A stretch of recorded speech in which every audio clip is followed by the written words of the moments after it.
को गणों गणों राम राम किसान भाइयों। आज मैं आपने बताऊँगा कि अपनी मक्का की फसल में आप कब बुआई के बाद कतरा दिन में अपना उर्वरक देना चाहिए और उर्वरक देवा को विधि की है। घनी बार क्यों है किसान भाइयों, आप उर्वरक तो देवा हाँ लेकिन गलत समय में देवा और कतरी मात्रा में देवा। तो किसान भाइयों को आपना कृषि खेती कार्यक्रम में गणों गणों स्वागत है। किसान भाइयों, आज मैं आपने बताऊँगा मक्का की फसल में यूरिया को आपने कब देना चाहिए और कितनी मात्रा में देना चाहिए। घनी बार क्यों है किसान भाई यूरिया मक्का की फसल में देवा तो जरूर है, लेकिन वह वहाँ को देवा को समय किसी हुआ है। कई बार तो वह गलत टाइम में अगर यूरिया दे देवा तो को अपनी फसल में कोई फ़ायदा नहीं मिला है। तो समूह वैल्यू अगर किसान भाई आपने अपना कृषि खेती यूट्यूब चैनल ने सब्सक्राइब न करियो हो तो सब्सक्राइब कर दीजिए और लाइक कर दो। तो किसान भाई चलते हैं अपन मक्का की फसल में। किसान भाई ये है हमारी मक्का की फसल।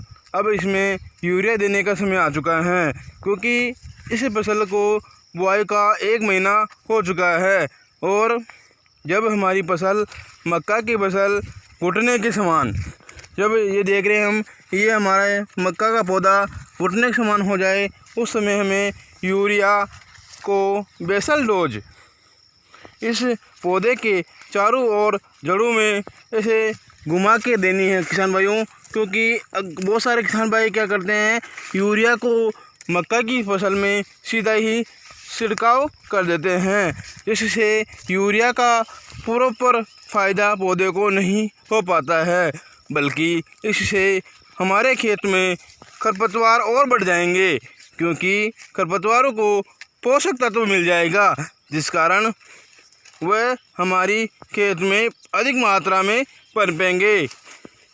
इसलिए हमें हमेशा यूरिया को पौधे के जड़ों के आसपास के क्षेत्र में ही देना चाहिए, क्योंकि इससे पौधे अपने जड़ के द्वारा यूरिया का सही मात्रा में उपयोग करेंगे। तो अब मैं आपको बताने जा रहा हूँ कि 1 बीघा में कितना यूरिया लगाना चाहिए। 1 बीघे में 40 किलो यूरिया लगाना उचित रहता है। अगर किसान भाइयों अगर आपकी फसल में जिंक सल्फेट की कमी आ रही है, क्योंकि मक्का की फसल में जिंक की कमी से नेक्रोसिस बर्ड जैसे पत्तियां ऊपर से सफ़ेद होने लग जाती है, जो वह लक्षण हमारी मक्का की फसल में जिंक की कमी के होते हैं। अतः हमें यूरिया के साथ जिंक मिलाकर भी दे देना चाहिए, जिससे हमारी फसल में पैदावार बढ़ जाएगी। तो किसान भाइयों यूरिया का सीधा छिड़काव न करें, बल्कि पौधे से पौधे की जड़ों पे आसपास रिंग के आकार बना करके दिया जाए, जिससे हमारी फसल अधिक से अधिक बढ़वार कर पाएगी और फ्लावरिंग हो पाएगी।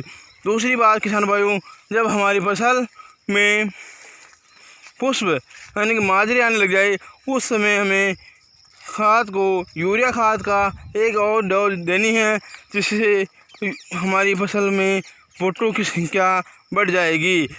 ऐसा नहीं है कि किसान भाइयों हमें दूसरी जो अपन यूरिया की मात्रा देते हैं या यूरिया की डोज देते हैं, बहुत सारे किसान भाई क्या करते हैं कि जब फसल में माजरे निकल जाते हैं, पुष्प निकल जाते हैं, उसके बाद वह यूरिया का स्प्रे करते हैं या फिर यूरिया की डोज देते हैं, लेकिन उस समय यूरिया का डोज देने से कोई भी मतलब नहीं है किसान भाइयों।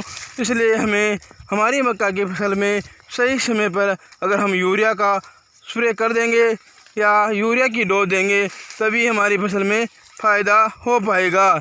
इसलिए किसान भाइयों अगर आपने ये जानकारी अच्छी लगी तो सब्सक्राइब कर दीजिए और लाइक कर दो। जय हिंद, जय भारत, जय किसान।